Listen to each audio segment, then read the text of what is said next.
How's it going, YouTube? My name's Cody Gaming, and today I'll be showing off a few of my pickups over the last couple of months. Hope you enjoyed this video, and let's get right into it. The first pickup I got is 2 games. I went with a couple of friends to a game store about an hour and a half away not too long ago, and I ended up picking up Knuckles Chaotix on the 32X and Phantasy Star Collection on the Game Boy Advance. Both of these are really great pickups for me. I love the Phantasy Star RPGs, and Knuckles Chaotix was a game I'd been looking for quite a while. I paid about 25 bucks for both of them. It's probably a bit high, but I really wanted Knuckles Chaotix because it's the last Genesis era Sonic game that I needed. So really excited about that, and that was a really great day. We also went to another store that same day, and I picked up 2 $5 games. I picked up Lagoon on Super Nintendo, and I picked up Mortal Kombat 3 on the Sega Genesis, complete in box. So those were $5 each. Next, I'm going to move on to a little bit of a yard sale haul I have here. A couple weeks ago, maybe a month, I ended up picking up a Sega Genesis Model 3. I already own a 3 and a 2, but it's always nice to have a spare. Might give it to a friend or try and sell it.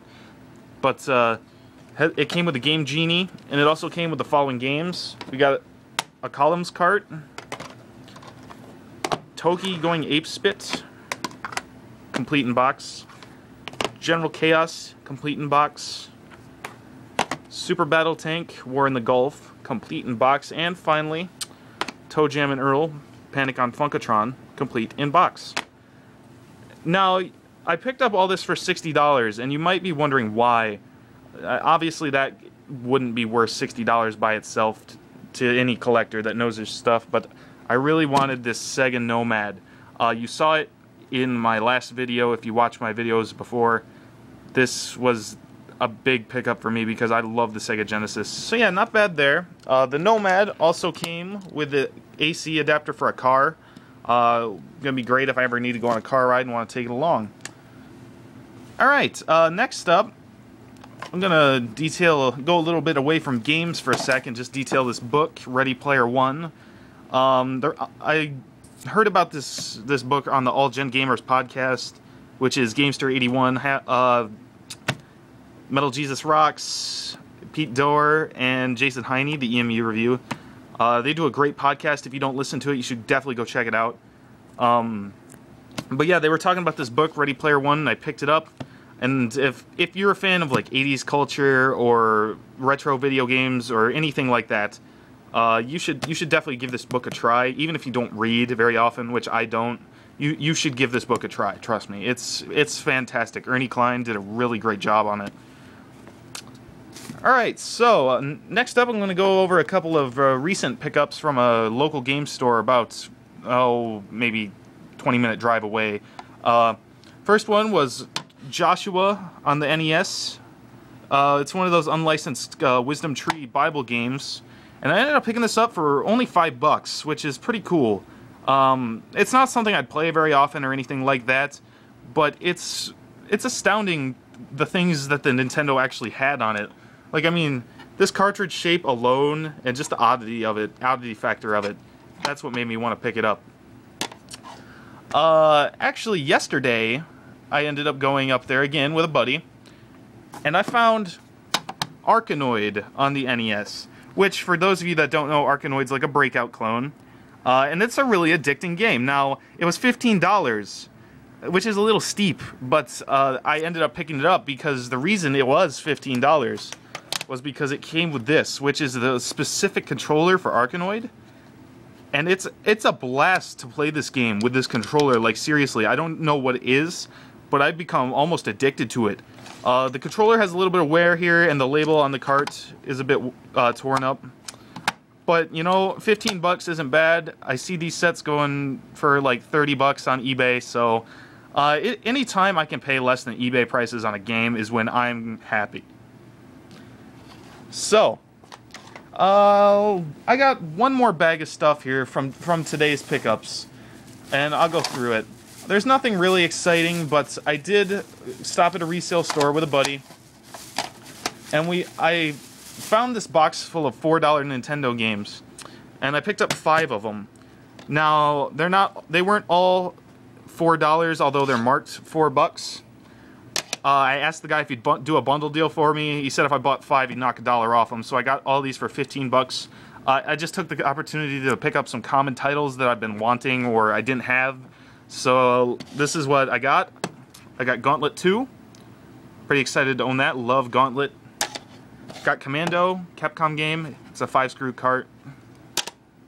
Got Defender of the Crown, which is a very humorous game, if you ask me. The animations on that are pretty hilarious at times. Bad Dudes. A lot of people hate this game, but I gotta tell you, I don't know. There's something about it. It makes me laugh every time. Hilarious. I'd pay $3 for it any day.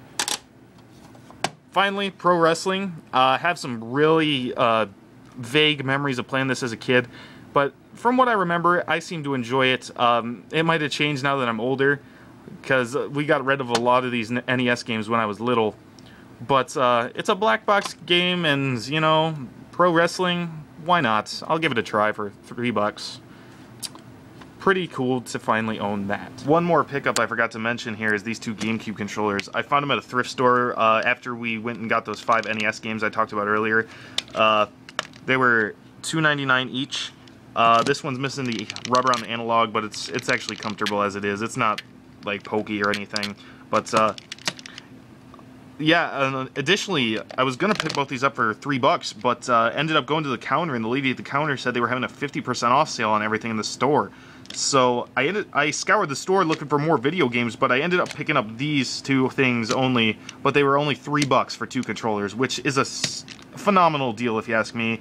Most of the game stores I go to want like $10-15 for a controller. I just don't want to pay that. And yeah, I can't beat that any day of the week, so really excited to have some decent GameCube controllers. Most of the ones I had before were third-party and just flat-out terrible. Alright, give me 1 second and I'll pick up one more thing that I forgot to put in my stack here that was a pickup from a store nearby, so hold on 1 sec. This is what I was talking about here. It's a very, very strange Sega Genesis game that I picked up. It's called Mallet Legends Whack-A-Critter. It's an unlicensed game made by Realtek. And this is the strangest thing I've ever seen in my life. I mean, just look at, the case is really thin. Like, hold on, let me put Mortal Kombat here next to it to compare. You can't really tell that much, but the case is abnormally thin. And the game cartridge is the weirdest thing I've ever seen in my life. This is the game cart. Realtek Corporation, all rights reserved, made in Taiwan, yada yada. It blows my mind just looking at this terrible artwork and what this is. I don't even know. Supposedly on the back, basically what it is a whack-a-mole game. And supposedly on the back, it even had a controller to go with it at some point. Obviously, I don't have it, or I'd be showing it to you as well. But yeah, I don't know what that's about. All it is a really strange whack-a-mole game. I picked this up for $2, so I can't beat it. But I just picked it up for the oddity factor. Like, seriously, there's nothing else on the Genesis that has this strange cartridge look to it. Like, you put it next to columns here.